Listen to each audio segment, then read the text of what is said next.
Kwizera Claudine. Mimi ni muumini wa hii kanisa ya Global Methodist. Naweza sema ya kwamba haya majanga ambayo yametukuta, ilikuwa on Saturday jioni mida ya 10:30.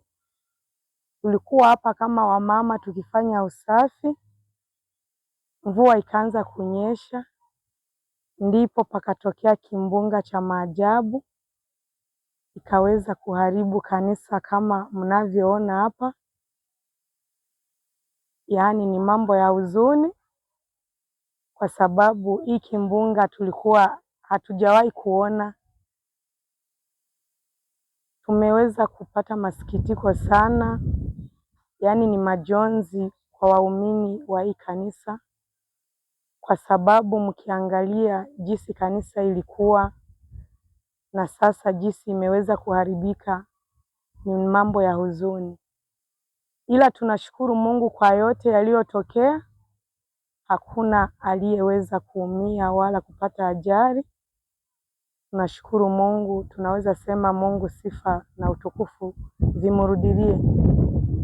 Kwa yale yameweza kutokea, kila mtu ameweza kushuhudia, sio sisi tu tumeweza kupata majonzi. Ni wengi ambao wameweza kupata majonzi kutokana na haya yalitokea, yameweza kukumba wengi, bali ni kushukuru Mungu kwa kila jambo.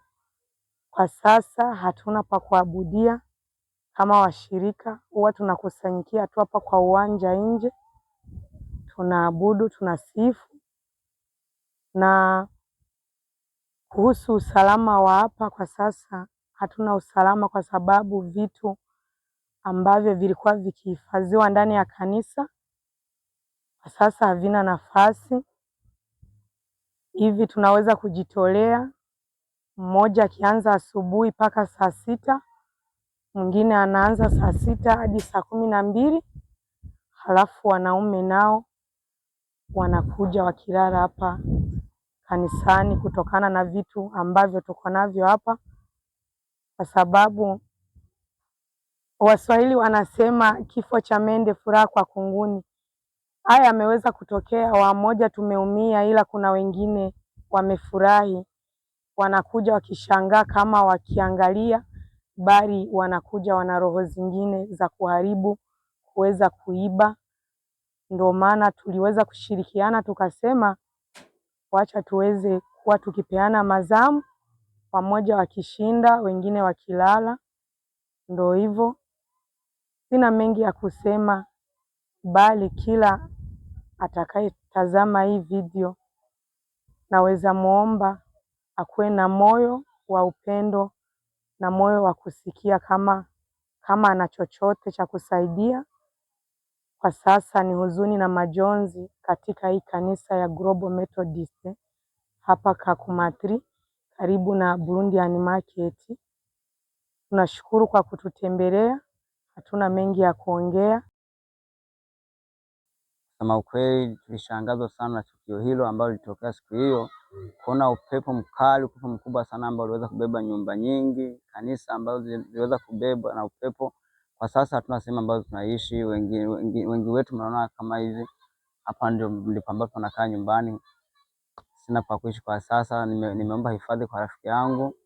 Mizigo yote nimebeba huko.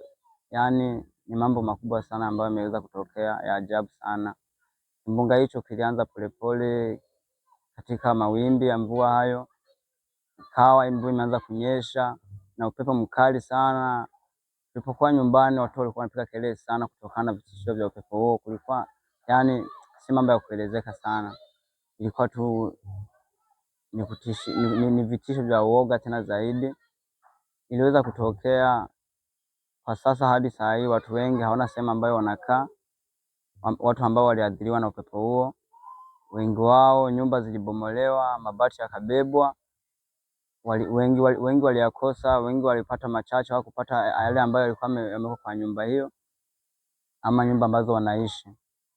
So kama ukweli tunasikitika sana, tena huwa tunaumia kuona tumepatana janga hilo. Kwa sasa tungependa watu ambao wanatazama video hii mguswa na haya, ili mweze kutoa msaada kidogo, ili hata nasi tuweze kupata nyumba zetu kama ilivyokuwa awali.